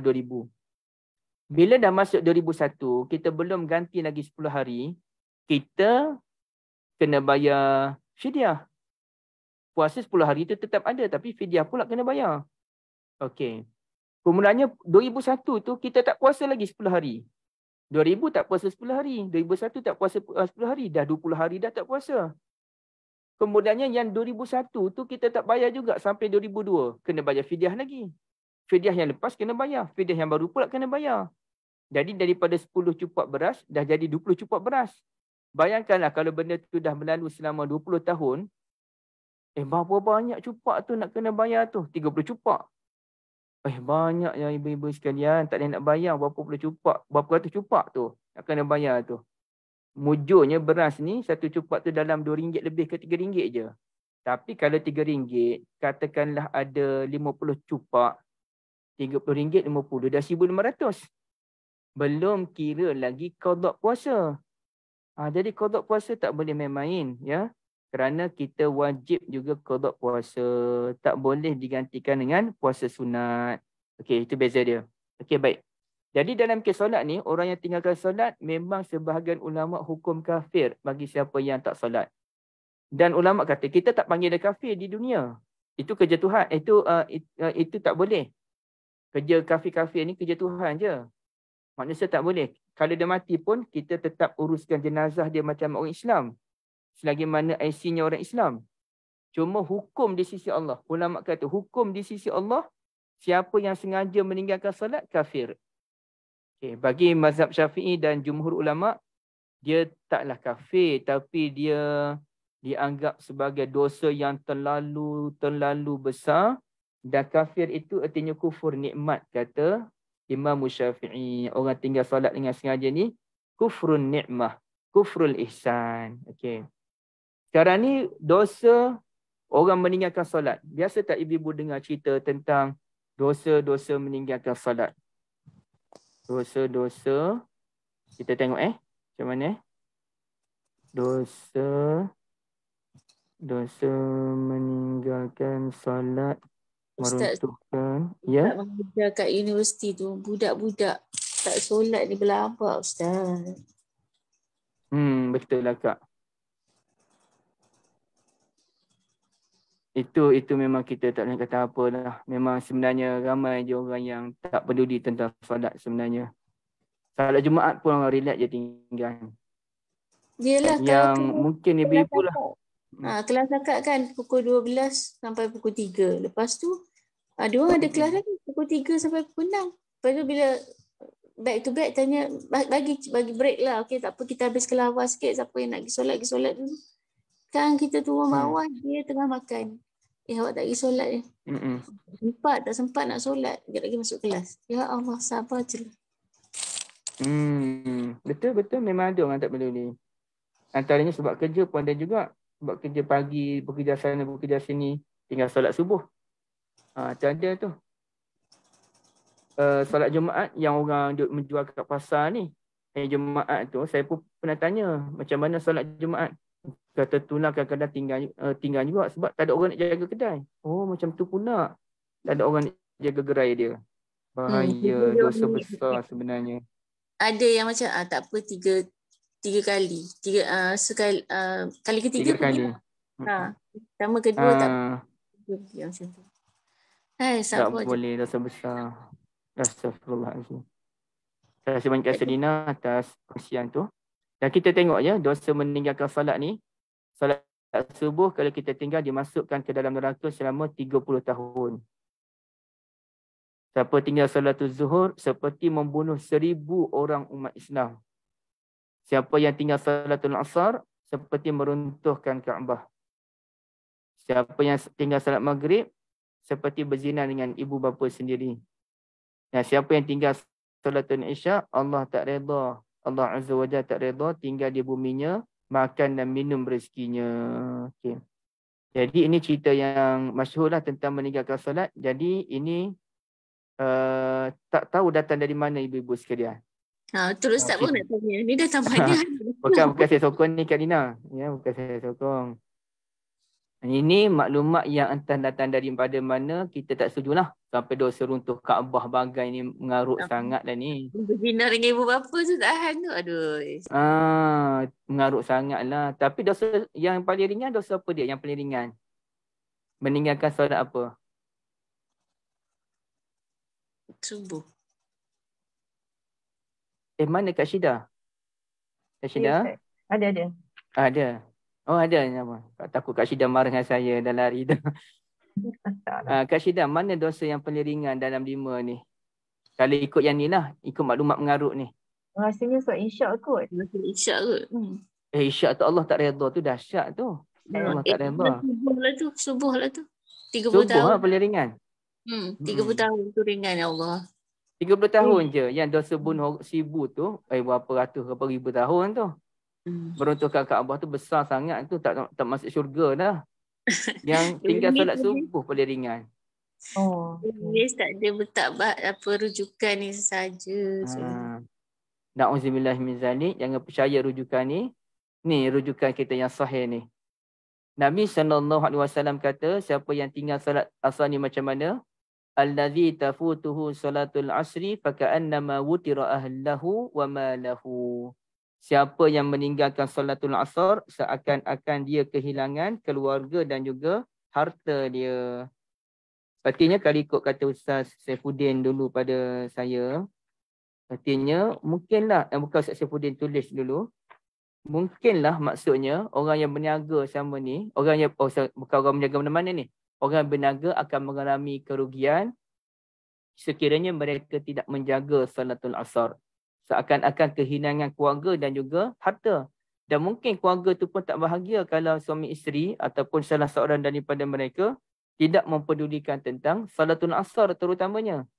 Kalau tinggal solat zuhur dah ada kesan dia, siapa yang tinggal solat asar ada kesan dia, siapa yang tinggal solat maghrib ada kesan dia, dan siapa yang tinggal solat subuh ni, memang hari tu hari yang tak bahagialah buat dia. Hari yang penuh dengan duka, hari yang tidak ada jaminan daripada Allah, hari yang tiada kedamaian, hari yang penuh dengan masalah, hari yang penuh dengan resah gelisah, tak dapat dibayangkanlah ibu-ibu sekalian bagi sesiapa yang meninggalkan salatul subuh. Dan siapa tak faham, boleh wujud orang yang tak peduli tentang salat ni, dan benda tu saya nampak juga depan mata kepala saya sendiri pun. Kita ajak salat, dia tak nak join salat. Dan kita tak tahu bila masa dia ni nak solat sebenarnya. Sedangkan kita ni bila, contohlah kita hari tu kita jam teruk di jalan raya, baru balik rumah dah lewat, kalau kita berlari ambil wuduk nak solat kerana dah lewat dah ni. Tapi ada orang relax je. Bagi dia solat ni bukanlah satu benda yang rapat di hati dia. Seakan-akan dia merasakan kalau tengah solat ni pun tetap dia boleh masuk syurga Allah Azza wa Jalla. Berat. Saya cemburu sungguh dengan siapa nama semalam? Ustaz Dr. Sabri ke apa? Di USIM tu. Saya tengok video dia tu, ya Allah. Tengah-tengah mengajar. Dan perkataan terakhir dia sebut Allah Subhanahu tu. Tiba je terus. Ya, macam itulah. Memang betul lah apa yang disebutkan oleh Nabi SAW bahawasanya bila kita mati tu mata terbeliak ke atas. Sebab tengok ruh keluar. Jadi itu bukan kematian tak elok. Memang elok lah. Memang kita nampak ruh keluar. Kita terkejut dengan keadaan tu. Allahu Rabbi, Allahul Musta'an. Semoga Allah Ta'ala tamatkan kematian kita dengan cara yang terindah. Ya, cara yang begitu memuaskan. Husnul Khatimah insyaAllah. Dan banyak dah kita jumpa, ya Allah. Betul lah kata kawan saya dulu-dulu. Saya duk dengar cerita orang mati ni satu benda yang menakutkan, sakit. Betul apa yang disebutkan tu betul lah. Mati ni satu benda yang sakit dan sebagainya. Tapi bila saya dengar penerangan daripada sahabat saya Ustaz Nazrin, berapa ramai je orang yang meninggal dunia ni Allah mudahkan. Dia tidak mengalami kesakitan yang lama. Sekejap je dia sakit. Dia mudah aja. Contohnya kita tengok, ramai dah yang syekh-syekh tengah baca hadis Nabi. Man akhiru kalamihi, siapa yang akhir kalamnya la ilaha illallah, dia tak habis baca dakhul jannah, masuk syurga tu. La ilaha illallah, tunduk terus. Mudahnya, tak ada dah nak menggelepar ke apa. Mati macam tu je. Husnul Khatimah insya-Allah. Husnul Khatimah. Kita kata logiknya syurga dah dia. Okay. Tapi ada juga orang yang mengalami sakit yang lama. Misalnya orang yang soleh mengalami sakit yang lama, Tuan Guru Ni Aziz. Tapi adakah sakit lama ni tunjuk dia ni tak baik? Tak ada kaitan. Nabi Muhammad SAW pun sakit lama. Umar pun sakit teruk. 3 hari berturut-turut makan keluar sebab perutnya dah ditikam teruk. Jadi orang yang mati dalam, dia dua-dua baik. Orang soleh ni begini. Orang yang soleh mati kerana sakit. Tak kira lah sakit berapa lama, sekejap ke lama ke, baik untuk dia. Kerana sakit itulah peluang untuk dia muhasabah, untuk dia mendekatkan diri kepada Allah Jalla wa'ala, dan untuk dia menghapuskan dosa-dosa dia. Okey, baik untuk dia. Orang yang soleh mati dalam keadaan aksiden pun baik juga. Seperti contoh Ustaz Abdullah Al-Qari, rahmatullahi alaih, Kelantan tu, meninggal dunia ketika perjalanan pergi salatul subuh. Jadi pun baik juga bagi dia. Orang yang meninggal dunia kerana dalam keadaan mengejut pun baik. Kematian mengejut bagi orang yang tidak soleh tak baik. Kerana dia tak sempat bertaubat kepada Allah Jalla wa'ala. Tapi bagi orang yang soleh, kematian mengejut, itu kematian yang baik. Misalnya Ustaz tu semalam. Dan begitu juga dengan minta maaf, saya sebut nama tokoh ni, bukan dengan tujuan politik, tapi semua orang duduk mengaguminya, YB Salahuddin Ayub. Mati dalam keadaan mengejut. Tiba-tiba je balik program, sakit, mati. Dan video pun kita tahu bagaimana video beliau membaca Ayatul Kursi, kemas bacaan dia, ya Allah. Bagaimana cara beliau bercakap macam tu, begitulah kemasnya beliau membaca Quran, kematian yang begitu indah. Jadi orang yang meninggal dunia, orang yang soleh, kalau dia meninggal dunia sakit lama, baik untuk dia. Mengejut baik. Aksiden pun baik. Meninggal dunia dalam keadaan duduk makan pun baik. Meninggal dunia dalam keadaan menulis buku pun baik. Baik je semua untuk dia. Meninggal dunia dalam sujud baik. Jadi kita tak boleh kata yang meninggal dalam sujud lebih baik daripada meninggal ketika makan. Tak boleh. Orang soleh, amalan soleh dia. Tak kiralah dia meninggal dunia macam mana pun, yang penting husnul khatimah. Dan kita ni, kita tak bolehlah Dr. Sabri Awang, ya. Kita tak boleh kata, oh ni lebih baik ni, dia mati masa sujud. Tak ada konsep. Nabi SAW pun bukan mati masa sujud. Umar bukan masa sujud. Ali bukan masa sujud. Uthman pun bukan masa sujud. Jadi tak boleh kita kata masa sujud tu yang baik. Berapa ramai sahabat Nabi bukan masa sujud. Tapi seluruh hidupnya penuh dengan sujud kepada Allah, penuh dengan jihad pada jalan Allah Azza wa Jalla. Jadi itu kematian yang amat-amat dicemburui, ya. Yang sebelum ni yang sekali dengan Kak Liza lah, yang jemaah di Mina tu kan, tengah-tengah bagi tazkirah, buat ucapan, jatuh macam tu je. Sebab pening kepala, meninggal. La ilaha illallah, mudahnya meninggal dunia. Kita tengok tu, ya Allah, cemburu sangat. Mudah sangat. Kalau meninggal masa tidur pun baik bagi orang yang soleh. Dan orang soleh ni tak kira dia mati bila. Hari Jumaat ke, malam Jumaat ke, hari Isnin ke. Tak penting bagi dia. Sehingga kan Abu Bakar As-Siddiq radhiyallahu an. Beliau bila sakit tu, beliau tanya anaknya Ummuna Aisyah. Bila Nabi meninggal, ya? Beliau bukan tak tahu, tapi beliau kadang-kadang ada benda kita tahu. Tapi saja kita nak dengar lagi sebagai penyejuk hati. Hari tu hari Isnin. Abu Bakar tanya anak dia, bila Nabi Muhammad SAW meninggal? Hari Isnin, ayah. Abah, hari Isnin. Oh, Abah harap Abah pun meninggal hari Isnin juga. Masa Nabi meninggal tu berapa kain kafan yang Nabi pakai? Oh, adalah Aisyah pun cerita. Tapi Abu Bakar As-Siddiq radhiyallahu an tak sempat meninggal dunia pada hari Isnin. Walaupun beliau bercita-cita nak meninggal hari Isnin, sama dengan Nabi SAW, Allah takdirkan beliau meninggal dan masuk hari Selasa dah, malam tu. Malam Selasa. Dan beliau dikebumikan pada waktu malam agar tidak menimbulkan syuhrah, kemasyhuran. Biar mati-mati dah lah, nak popular buat apa lagi. Sepatutnya siang lah bagi ramai orang ikut, tak. Biasa je, malam tu kebumikan terus. Tak adalah nak buat penghormatan bagai, tak ada. Itu yang masya-Allah, ya, orang-orang yang hebat ni dia tak pentingkan nama ibu-ibu sekalian. Tak penting. Tapi kita sekarang ni kita dah jadi terlalu menguar-uarkan pemergian secara berlebih-lebihan. Contohnya bila mati tu, patutnya kita ketengahkan amal-amal soleh. Tapi kita lebih suka kepada benda-benda perhiasan. Contohnya, ramai orang datang solat jenazah dia. Bagaikan solat Jumaat. Okay. Benda tu bukan satu benda yang penting sebenarnya, ramai tak ramai ni. Bolehlah kita buat sembang kawan-kawan kita, bolehlah. Tapi kita nak bisingkan benda tu, itu bukan benda yang penting. Kalau dia popular, ramailah datang. Kalau kawan tu tak popular, orang soleh, petani di kampung.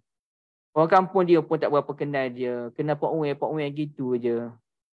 Pak Wen meninggal dunia, berapa ramai je tahu. Facebook pun tak ada, Twitter pun tak ada. Orang kampung biasa-biasa, tapi soleh. Jadi adakah bila ada dua saf surau kecil yang solat jenazah untuk dia, itu tanda dia bukan soleh? Tak, bukan begitu ibu-ibu sekalian. Bukan itu kiraannya. Kiraannya siapa dia masih hidup. Dan bagaimana dia menamatkan kehidupan dia tu. Itu kiraan dia. Bukan isu ramai tak ramai. Ramai tak ramai tu, dah kalau dia popular, ramailah. Kalau dia tak popular, nak ramai macam mana? Okey, baik. Itu kaedah dia. Dan kalau dia popular pun, macam Abu Bakar, dia popular. Tapi tiba-tiba meninggal, terus ke bumi malam tu, tak sempat orang datang nak kuburan.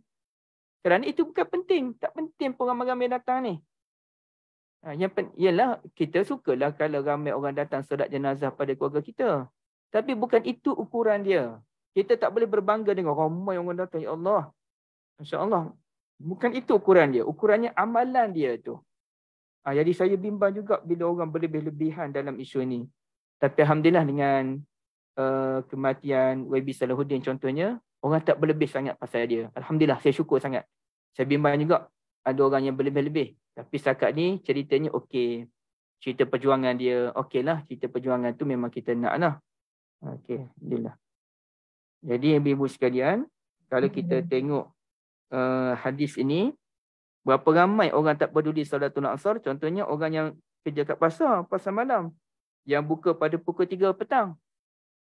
Solat asarnya ke mana tu? Pukul berapa solat asarnya? Itulah benda yang perlu diberikan perhatian. Belum lagi sampai level di negara Mekah kita, ibu-ibu. Mekah, Madinah, mesti tutup. Hang pergi masjid ke, hang tak pergi masjid ke, tutup kedai. Tak ada peluang berniaga. Kita di Malaysia, orang datang solat Jumaat, siap boleh makan lagi. Sebab gerai-gerai penuh dibuka. Pernah saya dan Ustaz Zahiruddin. Ibu-ibu boleh tanya Ustaz Zahiruddin sendiri. Masa tu kami baru habis dengar kuliah pengajian di Akademi Islam. Ustaz Zahiruddin ajak saya untuk ambil adik dia. Adik dia ni belajar medik di India. Perempuan. Baru sampai dari Kelantan, nak pergi mana entah, di Subang. Airport Subang. Saya kata, jom kita naik sekali. Pergi sampai ke Subang. Kami ni tak biasa pergi ke Subang waktu hari Jumaat. Di awal dah rupa-rupanya jam teruk di bulatan Subang tu. Ke depan lagi tu pergi ke airport, pergi ke Kampung Melayu Subang. Ke kanan tu ke masjid. Teruknya jam. Subhanallah, kita tak tahu benda tu. Dan terlambatlah saya dan Ustaz Zahiruddin ni. Tapi tak boleh, adik dah tunggu. Pergi ambil adik dia, pusing balik, pergi ke masjid tu, nak pergi masjid Subang. Alhamdulillah adik dia pandai bawa kereta. Masa tu orang dah mula khutbah. Kalau saya dan Ustaz Zahiruddin, berhenti je kereta, saya beritahu adik Ustaz Zahiruddin, tolong bawa kereta ni ke depan, parkinglah, duduklah mana-mana, sampailah kami selesai solat. Sebaik adik dia pandai bawa kereta, adik dia pun ambil, saya pun dengan Ustaz Zahiruddin dari. Kami berlari nak pergi masjid tu, dah lewat dah orang dah mula khutbah. Rupanya berapa ramai lagi orang relax je duduk makan kat luar, kat gerai. Orang pakai kopiah, jual kopiah pun ada lagi. Subhanallah, saya terkejut. Saya tak pernah tengok suasana tu sebab biasanya kita dah ada dalam masjid. Kalau sebelum khutbah tu dah duduk masjid dah. Tiba-tiba depan mata kita, ya Allah, ramai lagi orang duduk makan rupa-rupanya masa ni. Dan bila kita sampai dalam masjid, nak masuk masjid tu, ramai lagi orang duduk kat luar masjid, duduk sembang, duduk main handset lagi. Subhanallah, ini fenomena yang begitu menakutkan sebenarnya. Orang tak peduli pun tentang khutbah Jumaat ni, walaupun dia wajib.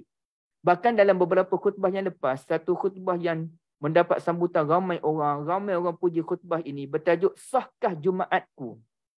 Dan khatib tu kata, siapa yang sembang, siapa yang menghandset apa tu, itu semua boleh membawa kepada tak dapat pahala. Dalam keadaan khatib tegur, main handset dan sebagainya, ada lagi orang duk main handset. Dia tak dengar pun khutbah, dia tak tahu pun khatib tengah cakap pasal apa. Kita ni kemampuan kita terbatas. Kalau kita sibuk main handset, orang tengah bercakap, kita dengar orang cakap tapi kita tak faham apa benda pun. Okey, kecuali kita sekadar tengok-tengok aja. Tapi kita sibuk duk main handset. Ya Allah ya Karim, khatib tengah khutbah tu. Kalau dekat dengan saya tegur je. Tapi masalahnya jauh. Bila jauh, kita nak tegur. Macam mana kalau aku lempar barang nanti terkejut? Dia pun terasa hati pula. Jadi saya pun macam mana ibu-ibu sekalian, kesedaran beragama tu begitu rapuh. Siap ada yang duk main, tengok video TikTok lagi pun ada masa khutbah. Itu dalam ruang solat utama. Saya tengok sendiri tu, main game pun ada lagi. Hatta ada orang cerita pada saya, bila orang cerita pada saya dalam minggu ni lah. Yang duk main judi tu pun ada dalam handset tu, masa khutbah Jumaat. Subhanallah. Berani ibu-ibu sekalian. Cukup berani. Kerana apa? Inilah. Solat ini bukan lagi satu benda yang begitu rapat di hati kita, ibu-ibu sekalian. Solat tak ada kadar lah. Bila susah baru nak solat. Bila susah, mulalah dekat diri pada Allah. Mulalah cakap lemah lembut. Sebab tu kita tengok filem kan. Kalau berubah je cakap lemah lembut. Siapa yang ajar? Siapa yang ajar bila bertaubat tu lembut, tak ketawa, senyum gitu je. Subhanallah, ini fahaman yang salah. Akhlak bukannya begitu. Kan kita kadang-kadang kan kalau Kak Syida ada tak Kak Syida ada kawan suka gelak? Kalau sembang kita je gelak, sembang kita gelak. Tu Kak Syida jenis semua kawan-kawan senyum, baik, baca Quran tak berhenti. Tak ada Kak? Ada. Contohlah, Kak Syida ada kawan suka gelak. Tiba-tiba, Kak Syida sembang dengan dia tak gelak. Tak gelak, berzikir je. Kak suka ke orang macam tu, Kak? Suka? Terkejut lah Ustaz macam tu. Ya, macam mana, Kak? Terkejut lah kalau dia macam tu tiba-tiba dia jadi bertukar kan. Jadi, suka tak suka? Pelik lah. Tak suka lah kan daripada macam tu. Kalau saya tak suka lah. Kenapa pula? Kenapa berubah mesti macam tu? Islam larang ke gelak-gelak? Kan sahabat Nabi kan gelak. Sahabat Nabi, habis saja matahari dah terbit, mereka nak keluar masjid tu, mereka duduk cerita kenangan-kenangan jahiliah dulu. Kamu dululah yang sekian-sekian. Duk gelak. Duk teringat kita kadang-kadang kan duk cerita zaman-zaman kita jahil dulu. Kita pun gelak-gelak kan. Itu normal. Tapi setengah orang tu bila berubah, dandan je. Pakai tudung labuh, pakai purdah. Cakap pun lemah lembut. Ni bukan kau lah. Dulu kau bukan macam ni. Kau dulu aktif. Gelak tu bukan main lagi. Kenapa nak berubah macam tu? Jadi kita memahami perubahan itu dalam bentuk yang sempit. Bukan kefahaman. Bukan dalam bentuk kefahaman. Bukan dalam bentuk iman yang betul. Bukan dalam akhlak yang betul. Inilah sebab itu sebagian ulama'. Dia ada seorang ulama' tu saya lupa, Sufyan ke siapa. Memang jadi kaki gelak. Kenapa dia suka gelak? Dia tak nak orang canggung nak sembang dengan dia. Dia tak nak orang hormat dia lebih-lebih. Kalau orang hormat dia lebih-lebih, sampai payah nak sembang, buat apa? Lebih baik kita ni gelak-gelak, suka-suka. Tapi orang boleh masuk dengan kita. Orang boleh sembang dengan kita. Orang bolehlah nak bergurau sedar dengan kita. Kan itu lebih baik. Saya biasa tengok juga Ustaz. Dia mengajar kadang-kadang. Dia kan jenis happy, go lucky macam tu je. Kita pun sukalah masuk dengan dia. Kita tak rasa canggung. Takutlah nak masuk dengan dia. Nak tanya soalan pun takut. Dia ni garang ke apa kan. Jadi itu. Jadi sekarang ni ibu-ibu sekalian. Berapa ramai orang yang tidak mempedulikan tentang solat. Akhirnya kehidupan mereka tidak bahagia. Dan memang betul lah. Kalau kita katakan antara punca rumah tangga pecah belah. Jadi suami yang tidak bertanggungjawab, jadi isteri yang tidak mempedulikan keluarga, anak-anak tak hormat ibu bapa tu, antara punca awalnya kerana solat tak dijadikan agenda utama dalam keluarga.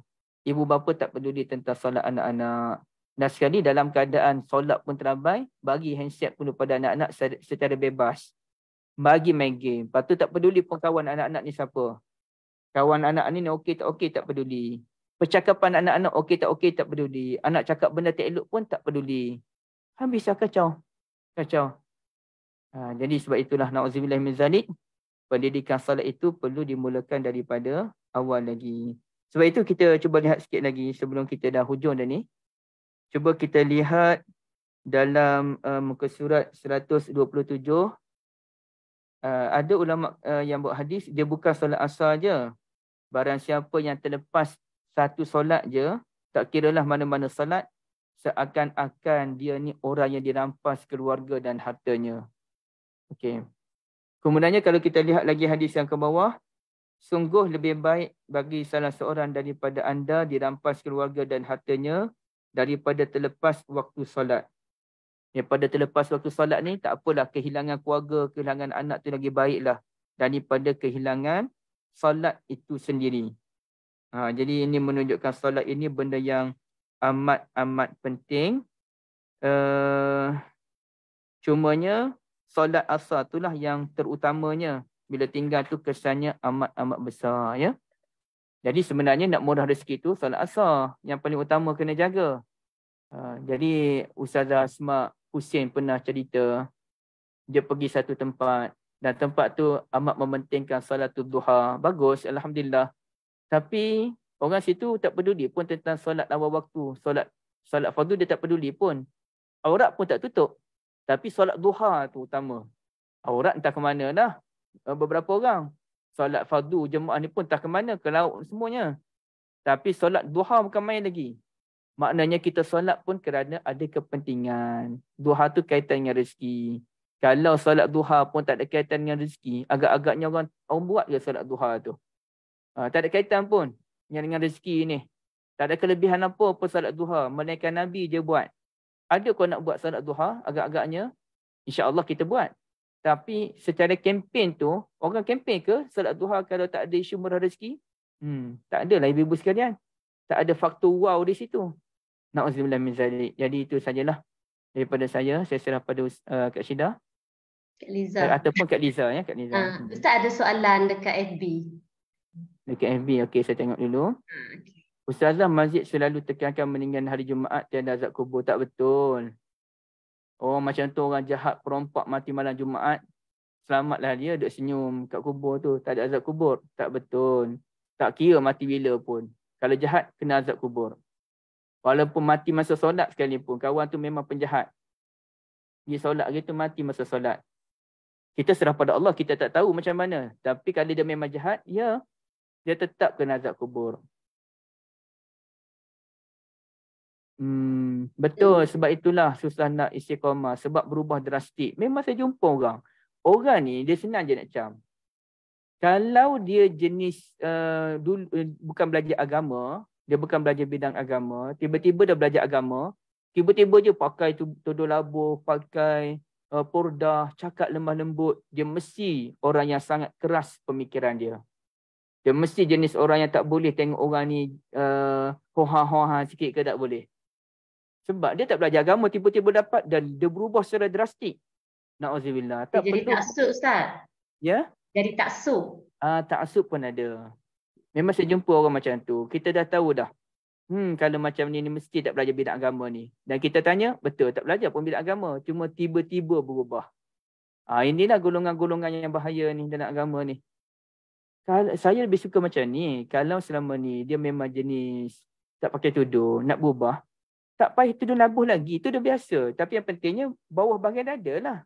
Tu je. Tak payah pakai macam tudung Kak Liza.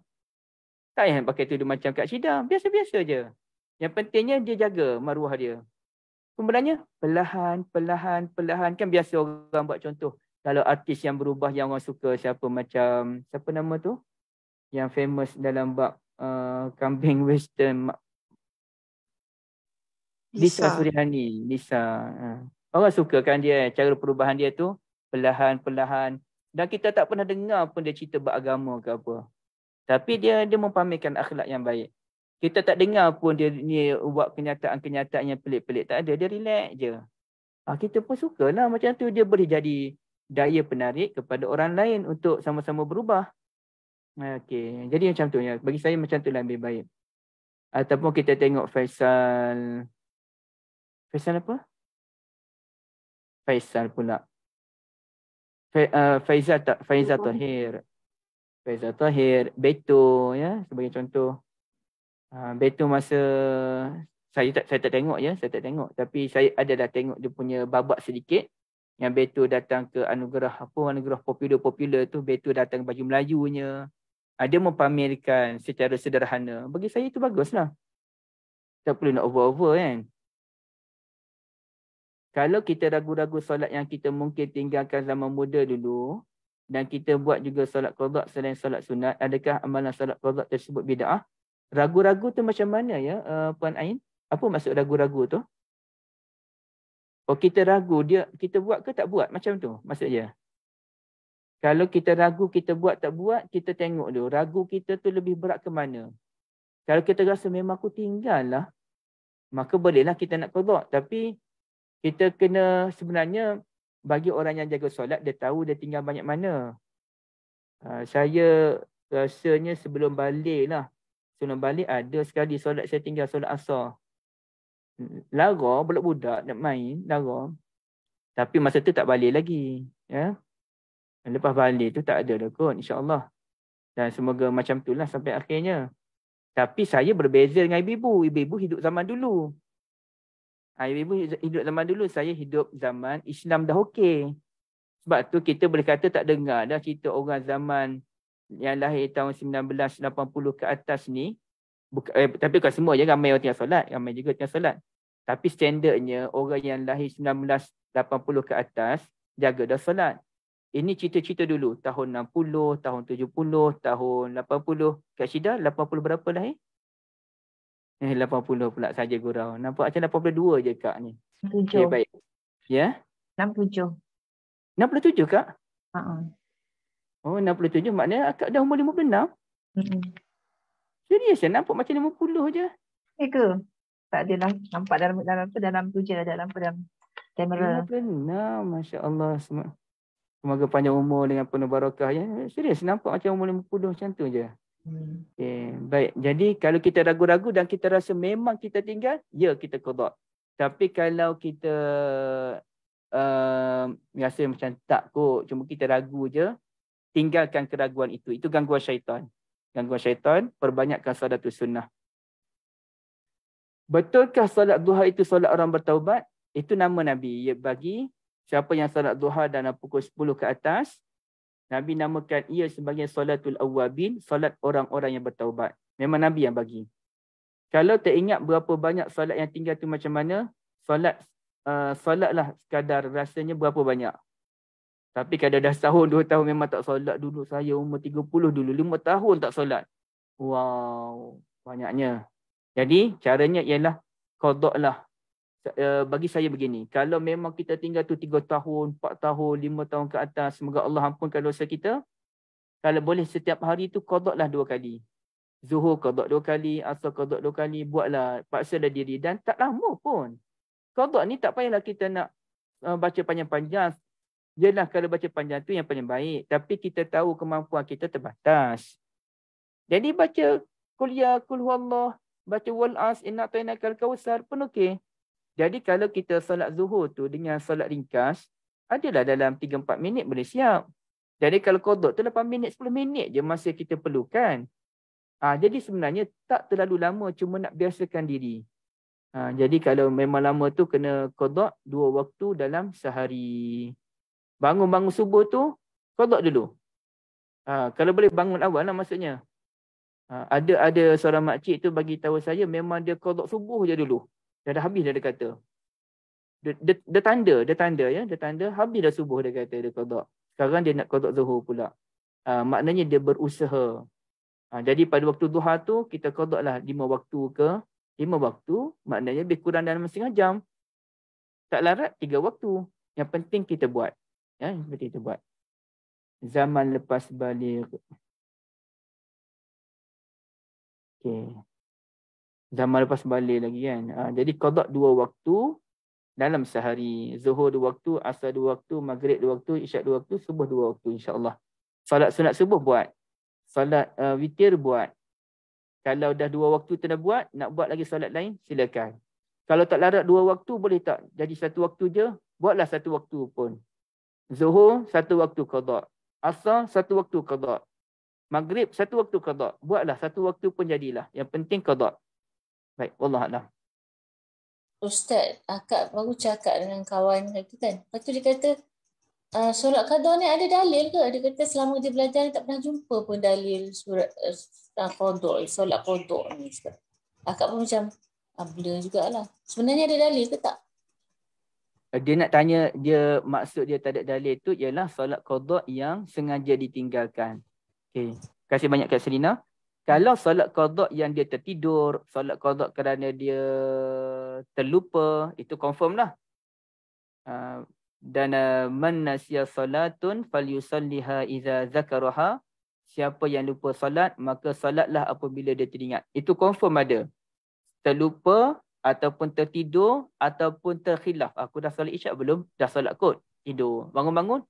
Aku tak solat isyak lagi dah semalam. Maka kena qada. Itu confirm ada. Kalau Ustaz, dia kata tak ada dalil. Qada ke itu memang bukan qada, solat je. Dia cakap macam tu, itu bukan qada. Dia kata itu tertinggal apa semua tu. Bila terjaga. Dia kata itu nama qada lah. Beritahu dia main istilah tu. Itu sedang bermain dengan istilah. Dalam kita punya niat tu, kawan akak ni dia tua Ustaz, dekat 70 tahun. Okey. Dia kata saya faham. Niat tu tak ada perkataan qada tu, dia kata. Saya macam Okey, saya faham maksudnya. Maksudnya ialah hatta kalau kita bangun subuh pukul 8 pun, kita terus solat sahaja aku solat subuh 2 rakaat kerana Allah. Saya faham itu maksudnya. Dalam bab niat, ulama tak berkira sama ada dia nak niat qada ke, dia tak niat qada ke, ulama tak berkira bab itu. Tapi apabila solat itu dikerjakan di luar waktu, automatik ia adalah solatul qada. Kalau ia tak dikira solat qada, adakah dia nak kata solat zuhur pukul 5 petang tu sebagai solat tunai? Akak boleh tanya dia begitu. Kalau dia kata bukan solat qada, adakah kalau saya solat maghrib pukul 10 malam itu dianggap tunai? Sahaja aku solat maghrib tunai kerana Allah, adakah ia dianggap tunai? Jadi tak boleh main istilah. Dalam bab istilah, ulama tak kisah qada ke tak qada ke, ulama tak heran dalam bab niat. Tapi mana-mana solat yang dikerjakan luar daripada waktu, automatik dikira sebagai qada. Dan akak juga boleh tanya dia, kalau bukan qada lah, mungkin akak panggil dia Kak lah kan. Kalau bukan qada, adakah akak nak kata solat orang maghrib pukul 10 malam sama pahala dengan orang solat pukul 7.30? Sebab ia bukan qada. Jadi kalau bukan qada, samalah solat maghrib pukul 10 malam pun dapat pahala yang sama dengan orang solat pukul 7.40. Jadi ini tak adil. Ini fahaman yang mengarut. Jadi itu hanya niat. Nak niat qada ke tak niat qada. Tak apa, tak ada masalah. Ulama tak heran. Tapi bila luar waktu je, tetap dikira sebagai qada. Okey. Yang kedua, ulama bahasnya hanyalah isu kalau orang yang tinggal solat dengan sengaja. Adakah itu dikira, adakah kena qada ataupun tak kena qada? Majoriti ulama, hampir semua ulama kata kena qada. Hanya minoriti Ibn Hazm kata tak kena qada. Cuma pandangan minoriti tu ramai pula ulama zaman sekarang yang pegang. Maka dalam bab ini, kalau dia pegang pendapat tak wajib qada, taubat kepada Allah dan dia hanya kena taubat dan kena perbanyakkan solat sunnah, tak apa, itu pilihan dia. Tapi kebanyakan ulama, majoriti ulama menyatakan wajib dia qada. Allah Alam, gitulah Kak ya.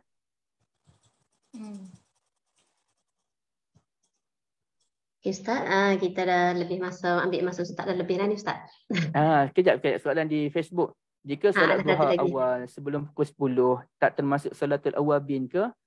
Okey, dia sebenarnya dia dipanggil pembahagian.